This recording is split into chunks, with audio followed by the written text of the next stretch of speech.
This is not the story of generals or battle plans. This is the story of kitchens that became factories of hope, of shelters that became classrooms of fear, of hands that learned new tools to hold a nation's fate.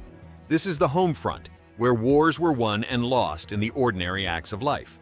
Across continents, when armies marched, societies shifted. The front lines moved into neighborhoods, fields, and train yards. The outcome of the war was measured in bullets and tanks, but it was also measured in bread, bolts, and bravery.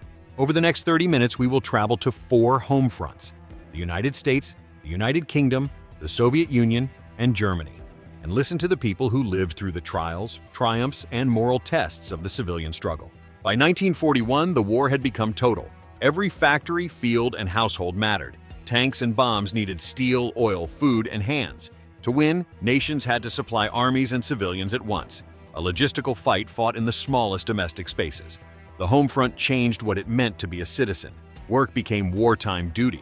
Hope was rationed, and gratitude was earned at the grocery store. Before the war, factories made cars and household goods. During the war, the same plants turned to planes, tanks, and Liberty ships. Production had to double, then triple. Cities filled with new jobs. Rail schedules overflowed with people moving to war work. Millions of women stepped into industrial jobs. The face we still remember, Rosie the Riveter, is more than a poster. She represents a national shift. Women learned rivets and drills. They kept presses running through night shifts. For many, this was the first steady paycheck and the first taste of independence. Hat need came with sacrifice. Ration books became part of the household furniture. Sugar, meat, gasoline, you planned your week by coupon. Families clipped stamps and learned new recipes around small portions. People planted victory gardens in backyards, parks, and schoolyards. By the middle of the war, millions of Americans were producing vegetables at home, a civilian harvest that supplied a major share of the nation's fresh produce and lightened pressure on public food supplies. But the American home front also exposed deep injustices. While many labored and celebrated, others were singled out.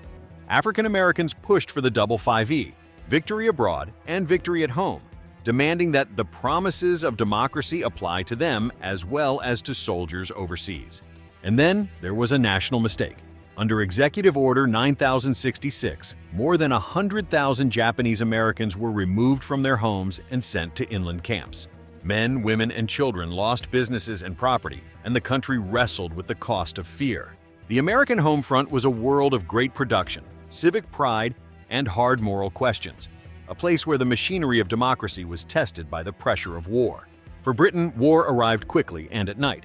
The Blitz, months of bombing, turned ordinary streets into a battlefield. Blackout curtains made streets ghostly. Personal routines stopped and new ones began. People learned to shelter, to judge the sound of aircraft, to open a soot-darkened door after the all clear. Civilians became defenders. The Home Guard, the Dad's Army, formed locally to guard against invasion.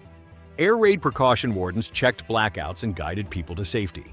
Women volunteered in the Women's Voluntary Service, running canteens and helping evacuees. Rationing began early in Britain. Clothing, sugar, meat, and more were rationed. The state asked the public to mending and making do.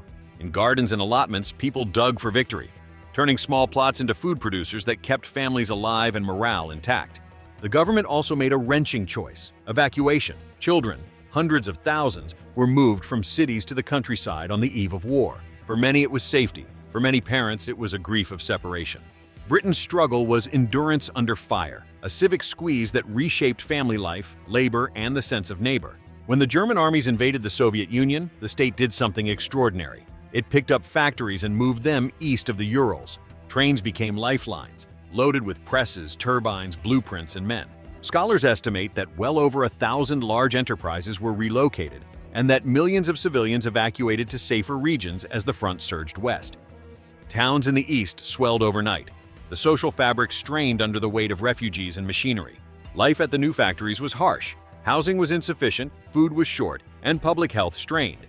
Many workers slept beside machines because there was nowhere else to sleep. Yet production continued. The Red Army kept being fed. Shortages were constant. Occupied lands meant lost harvests and blocked supply lines. Malnutrition and disease followed.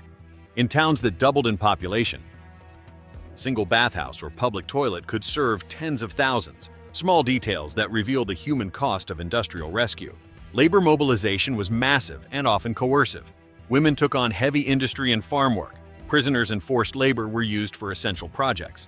The Soviet Homefront was survival under extreme stress, a mixture of state planning and improvised endurance. Inside Nazi Germany, officials tried to keep calm. Early in the war, rationing was limited and propaganda emphasized normal life. But that normality rested on plunder, resources taken from occupied lands, and on harsh exploitation of conquered peoples. After the turning point at Stalingrad, the regime called for total war. More labor, longer hours, fewer comforts. Women came into factories in larger numbers. Children were evacuated to rural areas under state programs. The war breached the idea of everyday life. Then came the bombing. Allied air campaigns leveled cities in waves. Hamburg, Dresden, Hamburg especially suffered firestorms that killed tens of thousands and destroyed whole neighborhoods. For German civilians, the air raids turned night into terror and made thousands homeless. The Homefront in Germany ended in ruin for many, a painful reversal from early confidence to desperate survival. Across all these nations, what mattered were small human acts. A neighbor sharing sugar, a woman learning to drive a truck, a father writing a postcard from a shelter. These small acts stitched survival together. The scale of loss was staggering. Cities were burned, families separated, and whole populations moved. But the Homefront also produced transformations, shifts in gender roles, migration patterns, and social contracts between states and citizens.